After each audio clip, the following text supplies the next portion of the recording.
Yo, what is crack-a-lackin' everybody? It is Rosalia here, today bringing you guys my ultimate walkthrough and ultimate guide to Eisendrache zombies. So what I'm going to be showing you guys in today's video is every single buildable under Eisendrache, the perk locations, a walkthrough, and just everything you need to know to make sure that you have the best time under Eisendrache. I'm going to show you guys where all the gobblegum machines are, perk machines, buildables, how to build the bow and the spikes, and just what everything on this map is, what the Ragnarok is, Rocket Shield, Wrath of the Ancients, Team Fuse, everything will be covered in this video. So first off, when you spawn into the room, you see the tram and they go down there, and then you see a tram fuse right in front of you. Now if you don't already know, the tram fuse is a item that you can use to call the tram, and whenever you do call the tram, you will receive a free drop. It will either be a max ammo, a insta-kill, double points, you know, the usual stuff like that. So when you're in the first room, you're just going to want to kill your first few zombies. What I usually do is use my ammo, kill the first few zombies, then I call the tram. But don't worry guys, if you do want to get tram fuses, you can just get them by playing the game. Zombies will drop them randomly, and then you can come back into this room and get a free drop. So if you ever need a max ammo or anything, just make sure you use those tram fuses. If you come into this room, you notice that there is a gobblegum machine. So if you're doing a first room challenge, there's a gobblegum machine right there. There's a Shiva on the wall, as well as there is an RK5 right up here, just like in all of the other maps. Those are basically the starting guns for Black Ops 3. And then once you enter this room, there is Quick Revive. You can lay down on Quick Revive, receive a free 100 points, and then you buy Quick Revive for 500. So in the end, it's basically a $400 perk instead of 500. Kind of cool, kind of cool. So yeah, that is the first room. Now what we're going to do is we're going to head out to the second room. I'm going to explain to you guys everything that's out there. Alrighty guys, so once round 2 is ended, I usually decide to leave the first room, and as you can see, the power is this way. So there's a door over here for 750, and there's a door up there for 750. I would recommend you go this way. You open that door for about 750 points, and then you can come into this room where you will see that double tap is located right here. You can again lay down for another free 100 points, but just remember, when you're ever going to come back and get double tap, it is right here after the first room, as well as there is another gobblegum machine, and then you can open this door for 1,000. Now this is where you're going to look for your first zombie shield part. If you're going to check for a zombie shield part, I have a full tutorial in depth on where every location is, but just real quick, there's a part that could spawn right there, as well as a part that could spawn right over here, right there, as you guys can see. And if it does not spawn there, you can walk all the way up here. You're going to want to enable this landing pad. Just go ahead and do that when you're here. And then there also could be a zombie shield part right here. Again, an in-depth tutorial on my channel. The link will be in the description.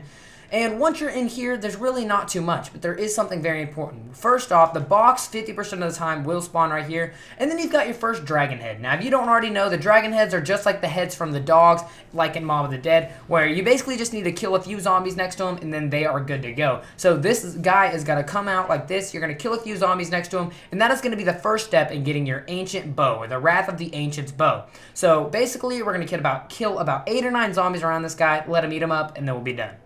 So guys, you can see I just completed the ritual. I basically killed as many zombies as the dragon would eat, and then he turned into stone after breathing some awesome fire, and now he's dead. So we are done in this room now. So what I would recommend you guys do after this is you're going to come up these stairs, kind of where you entered the launch pad, and you're going to come up to this bridge here. Now, going through this room, there really isn't anything but a Wonder Fizz. There is a wall by right here that is a Vesper, as well as a gobblegum machine. Really nothing too fancy, but if you're going to come across this bridge, you will see a VMP on your left and a wall by on your right. So you're going to clear this debris, and once you clear this debris, you're on the road to turning on the power. Now, if you just kind of expect this room, there's not really anything but some cool little Easter egg stuff, nothing really too major, and then you come down this road where you see the power is this way. Now, this door is actually 1,500 points, so you're going to want to make sure that you have actually 1,500 points before you do try to open this door.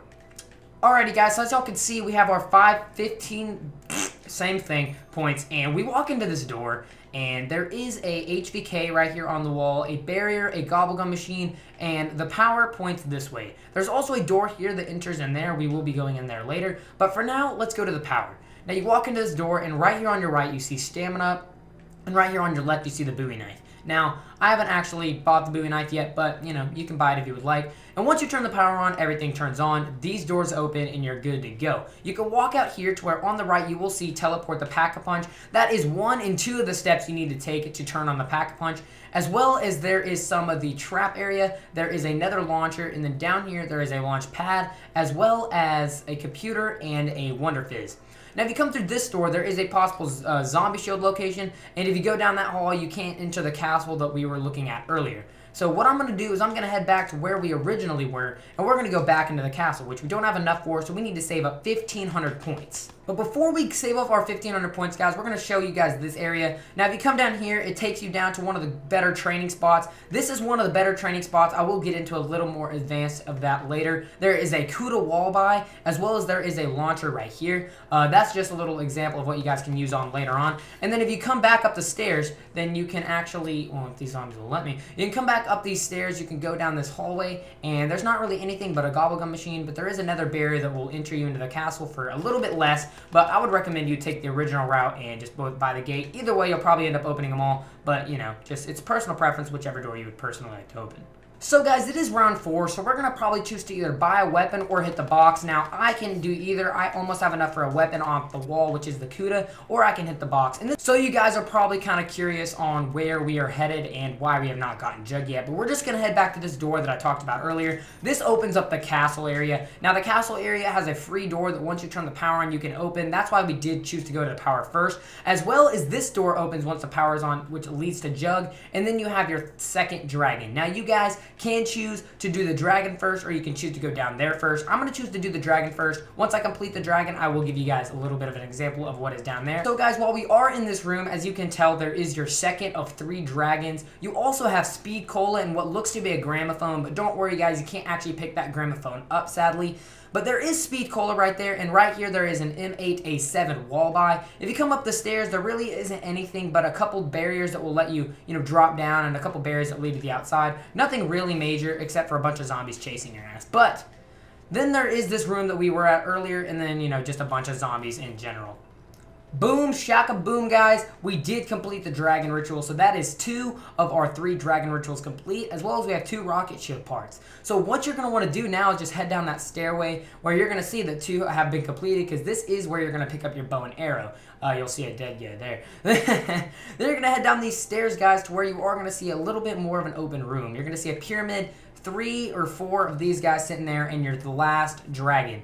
Now, if you come down this stairway, you will see the last part to your teleporter or your Pack-a-Punch. You're just going to want to activate that, and now you're done. Pack-a-Punch is ready for you. All you need to do is come over to this door, open the door, and you are good to go. Now, once you're in this door, you'll see a teleporter. It does cost 500 points to teleport, which I'm going to do in just a sec after I explain this room. But that is the teleporter that leads to Pack-a-Punch, so there you go, guys. Pack-a-Punch is ready for you.